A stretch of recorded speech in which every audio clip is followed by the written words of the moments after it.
Então...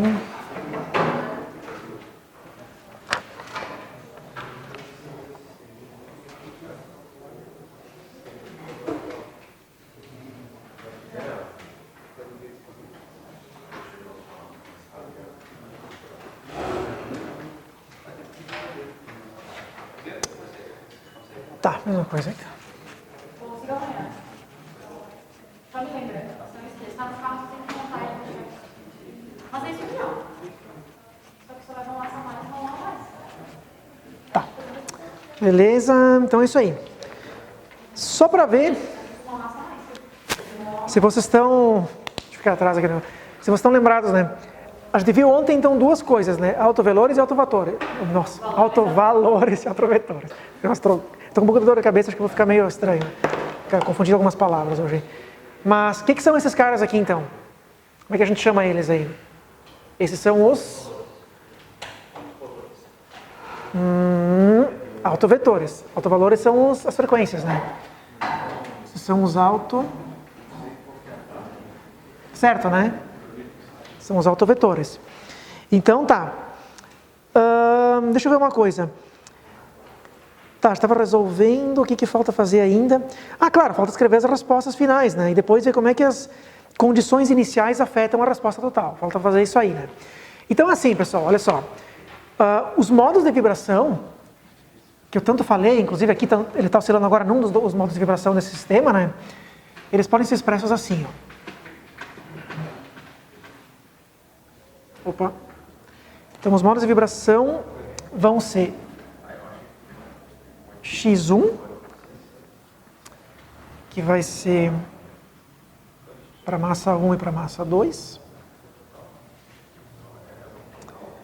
E nós vamos escrever eles assim, ó. X1 e R1. X1. Isso aí. Isso aqui é como a gente vai escrever. Claro, depois vamos ver quem é quem aqui, né? Mas isso aqui são as amplitudes das duas massas, tá? E uma escrita em função da outra, né? Então, lembrando que o R é uma relação entre amplitudes aqui, tá? E esse superescrito significa qual é o modo de vibração que está operando aqui. Então, estou no primeiro modo, tá? Ou seja, isso aqui corresponde ao sistema oscilando em ômega 1, né?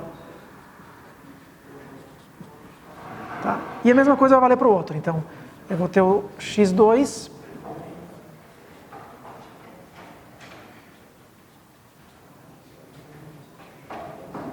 mesma ideia.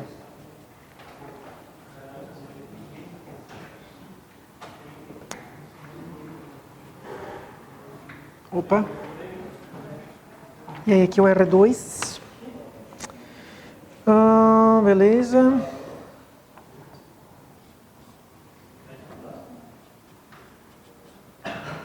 É isso aí. Mesma coisa. Então aqui é correspondente ao ômega 2, tá? Show de bola. Bom, como é que fica isso aqui então? Ó? Como é que fica a resposta final, tá? Se vocês lembrarem da aula de ontem, ela vai ser uma função harmônica, né? Então é cosseno com uma frequência mais um ângulo de fase. Então vai ficar assim, ó. Deixa eu botar aqui. Então vai ser no primeiro modo. Vamos botar X1. Opa, X1 também. E vai ser isso aqui, ó. X1 cosseno ômega 1 T mais φ1. Ah, desculpa. Tá bem na frente, né? É que eu vou botar aqui no canto.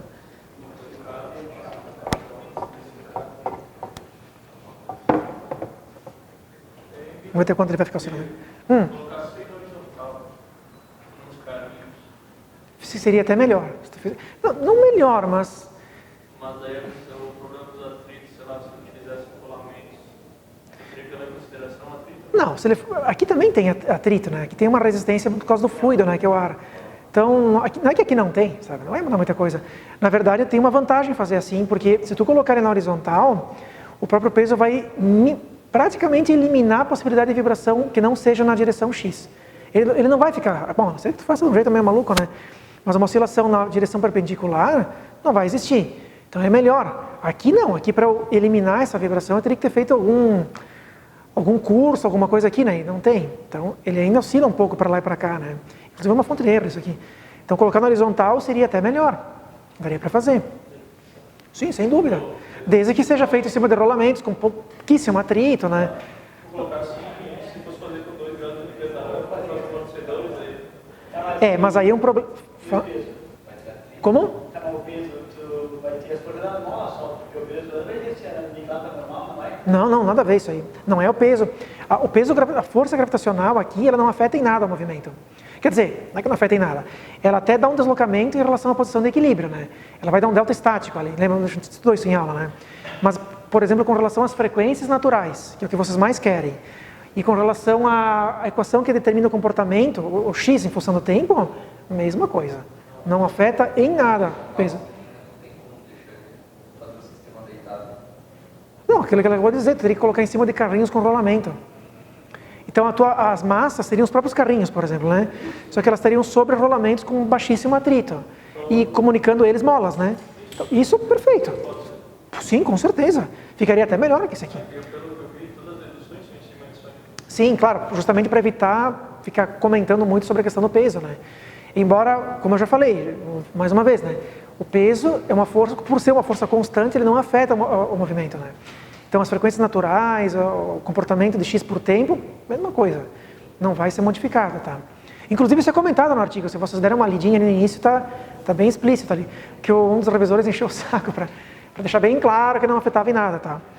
Então, não tem problema. Vamos lá, então. Aí aqui vai ser R1.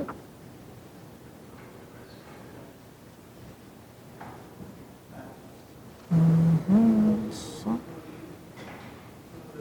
Beleza. E esse aqui seria o primeiro modo, então, tá? Essas são as equações que determinam o primeiro modo de vibração, tá? Então, uma mola vai estar oscilando de acordo com essa equação e a outra de acordo com essa. É isso aí, tá? Uma massa, né? Uma massa vai estar oscilando com essa aqui, a M1, por exemplo, sei lá, né? E essa aqui vai estar oscilando com a outra, tá? Claro, mas a frequência, né? Só as amplitudes que seriam diferentes aí. E o segundo modo, então, x1, x2, é a mesma coisa aqui, ó.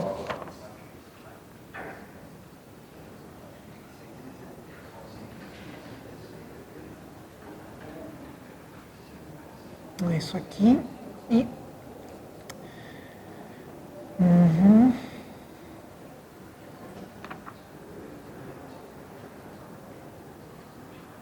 É isso aí. Esse seria o segundo modo. Beleza? Então, super feito. O que acontece? Depois eu vou resolver um exemplo numérico do livro, tá? Que mostra o que a gente tem que fazer para obrigar o sistema a trabalhar só num modo ou só num outro, tá? Porque na verdade nós vamos ver agora, acho que daqui uns 3 ou 4 deduções ali, como é que fica a solução completa quando ele está oscilando de qualquer jeito, né? Quando ele está oscilando com as duas frequências ao mesmo tempo, tá? E aí a partir daquilo nós vamos ver o que tem que ser feito para eliminar uma das duas. E aí cair ou nesse modo ou no outro, tá? Bom, então o que acontece aqui, ó? Vocês têm 4 constantes a determinar, como eu tinha comentado ontem, né? Então, determinamos, são o x1 no primeiro modo, x1 no segundo modo, φ1 e φ2. É isso que você tem que determinar para conseguir escrever por completo a equação de movimento, né? Tá? Bom, como é que ficaria então uma solução total para isso aqui? Deixa eu botar então a resposta total.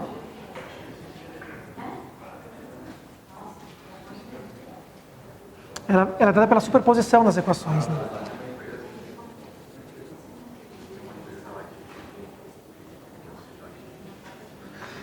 Então,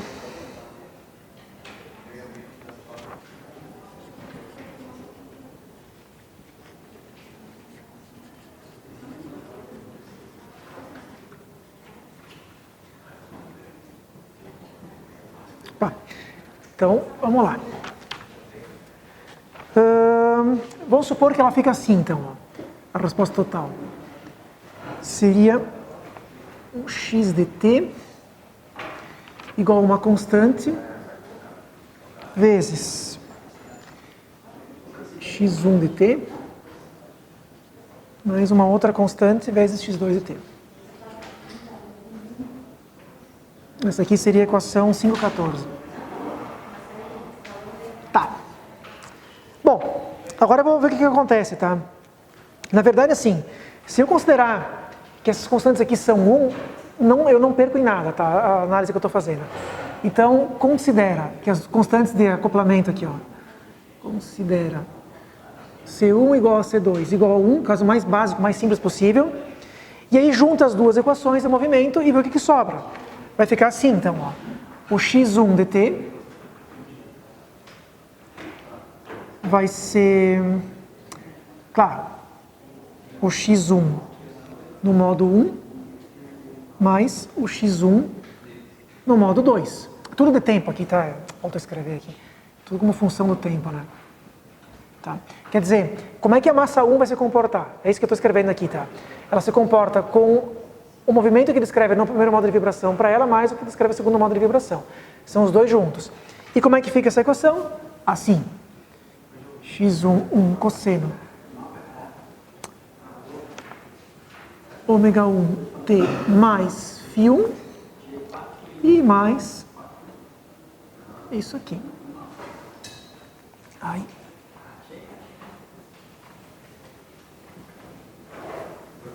É isso aí. Tá? Então essa aqui seria a equação que descreve o movimento total da massa 1. Para qualquer caso, né? Isso aqui, ó. E para outra é bem parecida. Vai ficar assim, tá bom?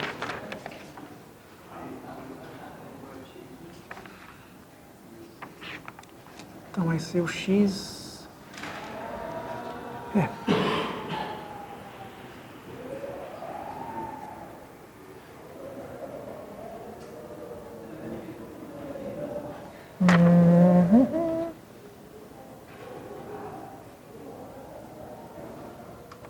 Aliás, é modo 1. É o mais o 2.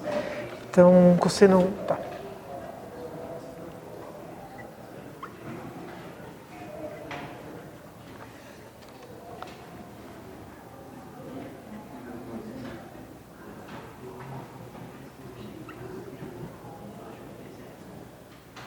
É isso aí, então. Tá? Essas duas equações... Como? Do lado do RU... Isso aqui é x1. Não, peraí. x1, são todas... É tudo em função do x1, com certeza. Ele seria o x2, só que R1 vezes x1 é x2. É isso, tá? A gente vai escrever em função de uma variável só. Então tá certinho. Beleza. E aí, claro, eu teria que determinar então dentro dessas duas equações aqui, quem são esses quatro caras. Vou fazer isso aí usando 4 condições iniciais, né? Então, a gente vai usar, vou botar assim, ó. Usamos as condições iniciais para determinar as variáveis, né? As incógnitas aqui. Vai ser x1 no tempo 0, x2 no tempo 0, velocidade para massa 1 no tempo 0 e velocidade para massa 2 no tempo 0. São as condições aqui, tá? Bom, aí agora é o seguinte, pessoal, o que teria que fazer? Cara, alguns passos que eu vou pular porque são meio... Se vocês quiserem ver no livro depois, tá bem comentadinho ali, mas é meio chatinha, tá? Tem que pegar cada uma delas, trocar lá dentro, depois derivar, trocar de novo. Aqueles passos que vocês já fizeram muitas e muitas vezes aqui, tá? Então, eu vou direto ao que interessa para vocês, que é o seguinte, ó. Soma. É a superposição linear, né? Então é uma soma das duas. Tá? A mesma coisa que aqui embaixo, a mesma coisa, né? Tá? O que eu vou fazer agora, então? Se eu trocar isso aqui lá dentro, igualar, isolar, tudo certinho, tiver todo o trabalho de álgebra necessário, eu vou chegar em equações que permitem calcular esses 4 caras aqui em função dessas 4 condições iniciais, tá? Isso vocês vão precisar, porque isso garante conseguir simular o sistema em decorrência da condição inicial que vocês colocam para ele. Fica assim, então. x1 modo 1 é igual a 1 sobre R2 menos R1. Vou fazer assim que é melhor. Abre aqui. Abre aqui.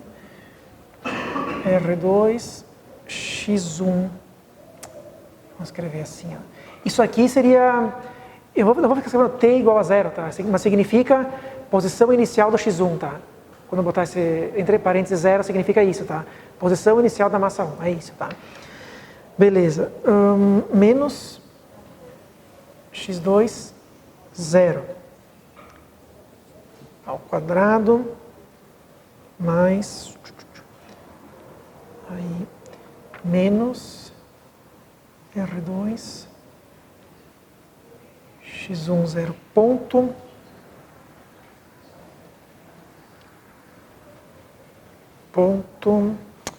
certo, fecha aqui ao quadrado, isso é tudo dividido por ômega 1 ao quadrado, fecha todo mundo aqui, raiz.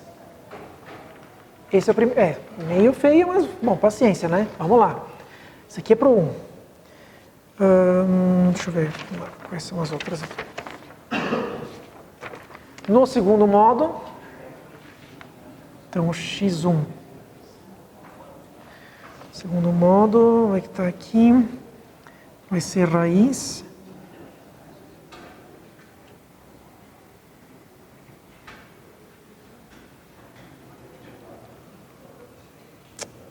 Isso aqui eu acho que eu... Bom, deixa eu botar aqui.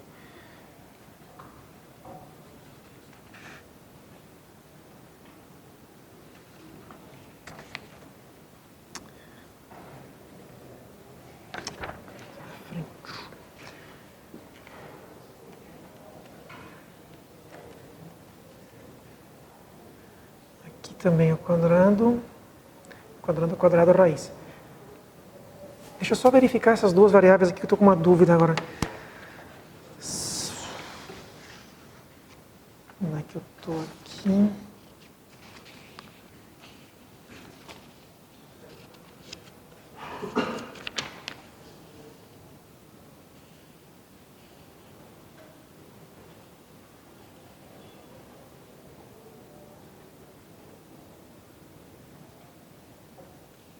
É isso mesmo. Ah tá, mas dá para escrever... não precisava ter feito isso. Não precisava... Isso aqui é um passo intermediário. Esquece. Deixa eu botar direto a resposta.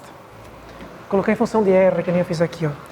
Vai dar 1 sobre R2 menos R1. Abre também. R1. X1, 0.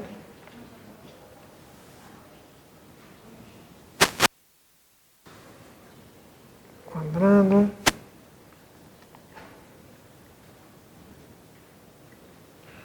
Zero, menos 2 pontos, 0, tá certo.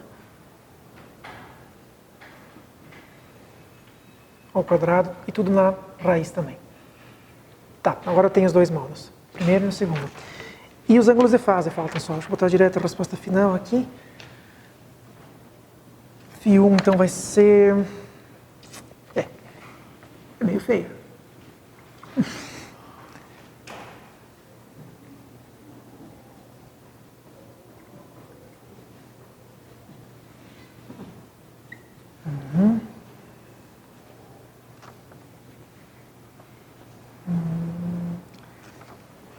R2x1.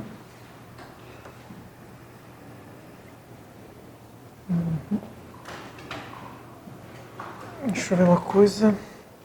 É isso aí. E o último, prometo.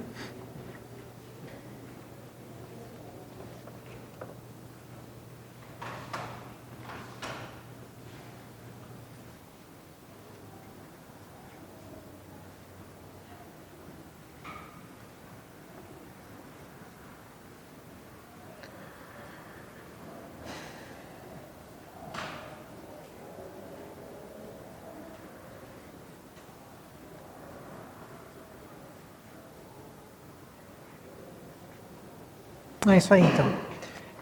Esse conjunto de equações aqui, se vocês quiserem depois dar uma olhada para confirmar, são as equações 5 e 18 do livro, tá? Isso aí está na página 181, caso eu queira dar uma olhada.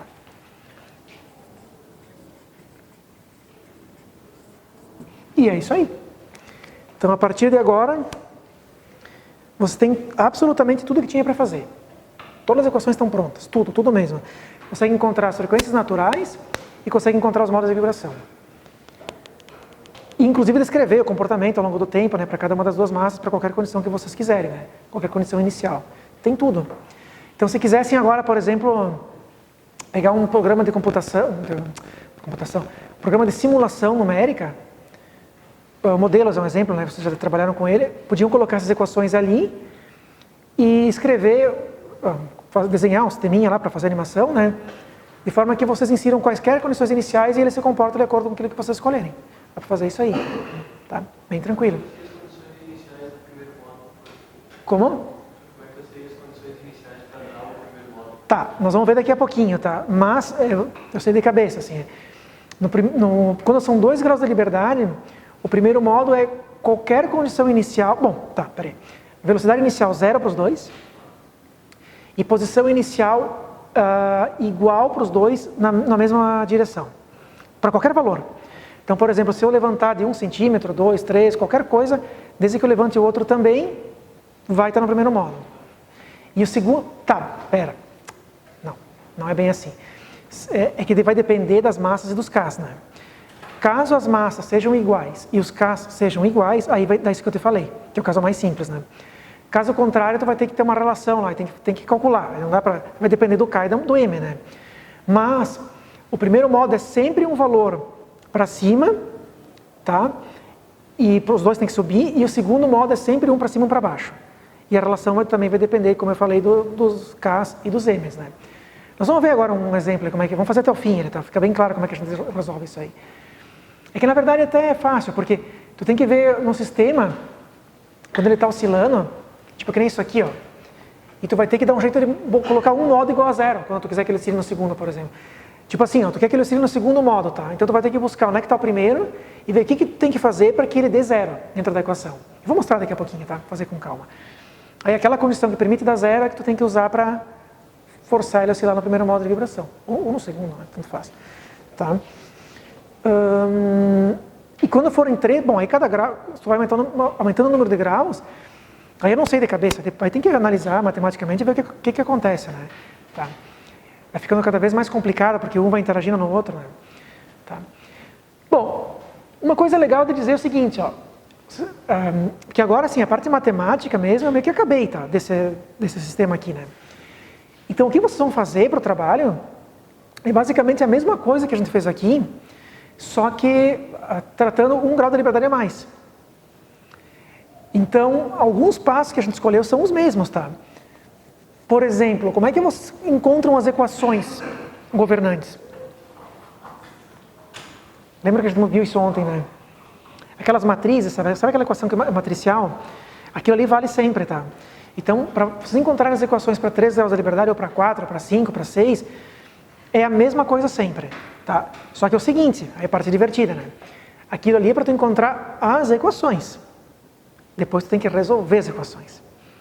Então, seria o equivalente ontem, tudo que a gente fez até supor que a resposta era do tipo x vezes cosseno de ômega t, x vezes cosseno de ômega t mais φ, aí trocar lá dentro, encontrar o Bhaskara, resolver a Bhaskara e encontrar os ômegas. Isso vocês vão fazer diferente do que eu fiz ontem, porque é outro sistema, né? Não vai dar Bhaskara, obviamente, porque vocês vão encontrar 3 respostas, né? Tá? Agora, para encontrar as equações cujas quais você tem que resolver, é a equação matricial que a gente viu ontem, a mesma coisa.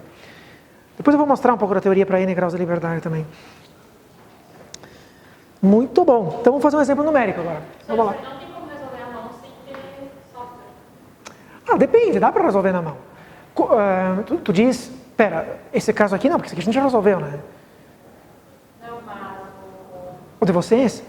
Não, dá para fazer. Claro, óbvio, né? Ele é mais trabalhoso, porque a tua matriz é maior, né? Então, claro, tipo isso... Não, mas ele pode fazer a matriz, montar a matriz e resolver os sim, claro.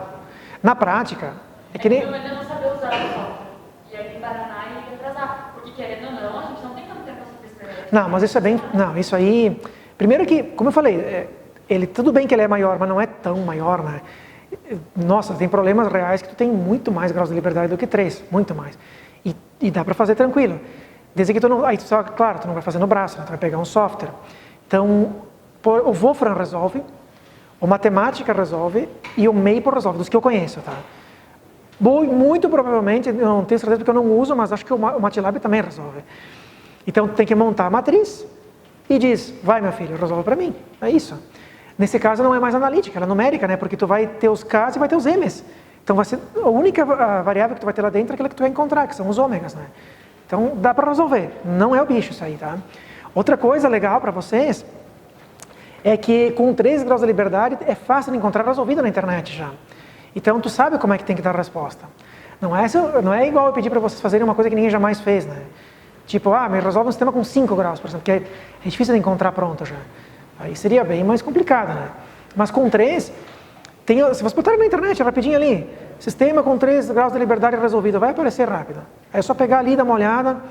Inclusive, a forma como é resolvida tem várias técnicas, né? Se a gente decidir fazer na mão, e Tá. montar no artigo, posso colocar que eu resolvi a mão? Ao invés de dar Não, pode, mas assim, tu diz... deixa eu entender a pergunta. Se isso vai contar como um ponto positivo para o artigo, o fato de tu ter feito na mão, essa que é a pergunta? Não, eu só quero saber se vai ser válido para botar no artigo se eu fizer na mão. Sim, mas como válido?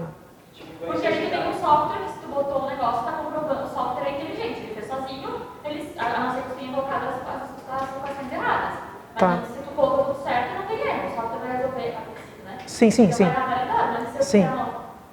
Não, tranquilo. Na verdade, assim, a pergunta ela é interessante desse ponto de vista aqui, ó. A física, nesse caso, ela entra ela entra até vocês conseguirem obter as equações, tá? Isso é a física do negócio, porque vem toda uma modelagem de conceitos que vem antes disso, né?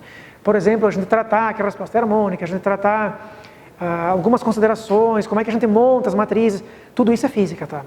Quando você chega nas equações e vão resolver, isso aí é tipo assim, o cara pegar um palito e ficar palitando os dentes, sabe? Isso não é um trabalho, como é que eu vou dizer assim, do ponto de vista científico, se vocês resolverem no braço, ou usarem uma ferramenta computacional, tanto faz. Não é porque é bem assim, sabe? Na verdade, seria até... É que assim, como eu te falei, quando tu tem software, tu tem, entre aspas, uma garantia de que aquilo que foi resolvido está certo. Sim, mas aí que tá, mas é o que eu estou te dizendo, Pode ser é que que... tu continue na hora de fazer um cálculo. Mas então usa o software. Então a resposta seria, então usa o software, porque o fato de tu fazer na mão não é nenhum tipo de bônus para o trabalho, sabe? Ninguém vai... Eu não quero que seja um bônus, eu só quero que seja válido assim como usar o software. Não, gente, olha só, fala de Eu um... tô pensando em último caso, se eu não Tá. conseguir mexer no software, Não, tu vai conseguir mexer no software, eu garanto que vai. Se vocês não conseguirem usar qualquer que seja o software na primeira tentativa, vocês vão para a segunda. E se não, vão para a terceira, até que vocês aprendem. 2 semanas não tem muito. Não, gente, mas vocês aprendem num dia isso aí. Num dia vocês conseguem fazer. É só saber escrever a matriz e vai, resolve para mim. Claro, tem tutorial na internet, tem um monte de coisa, vocês estão em 3, 4 para fazer o trabalho, vai para mim, vai dar certo. É mais fácil aprender a usar o software para resolver do que fazer na mão. Não sei se vocês concordam, aqui eu já balanço a cabeça. É menos trabalho sentar e aprender a usar o software que ele faça para ti do que tu fazer tudo sozinha. Eu acho, pelo menos, né? Claro, tanto quanto mais complexo for o sistema, mais vai ser verdadeiro o que eu falei, né? Tá? Mas isso aí é tranquilo. De repente, pode fazer no paralelo, tenta fazer na mão, enquanto algum colega teu tenta fazer no software. E depois comparem, sei lá.